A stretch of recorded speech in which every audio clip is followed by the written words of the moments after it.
Shunda bu 63-yilda qurilganmi bu? Voy, namuncha. Yoshi juda ham katta bo'lib ketgan ekan, qadri bor-a?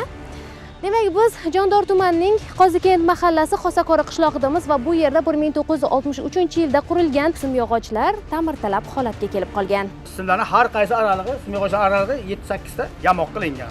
Yosh bolalar bor. Necha marta mana shu uzilgan joylar hammasi ichkariga chiqib, uzilib tushgan kelib o'zi ham bergan shularni. Necha yildan beri murojaat qilasiz? 5-yil bo'ladi hujjat bu hammasi. Ana oqsoqoldi. Svet tashlaydi, tamom 36 bo'ladi, hech bo'ladi. Lik qilib o'tiraman kechga.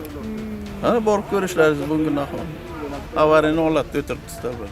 Simyog'ochlar eski bo'lgan. Kunda o'chadi, ko'tarmaydi. Xavflida birontan to'k urishi mumkin, daraxtlar tegib, daraxtlar orasidan o'tib kelgan simlar.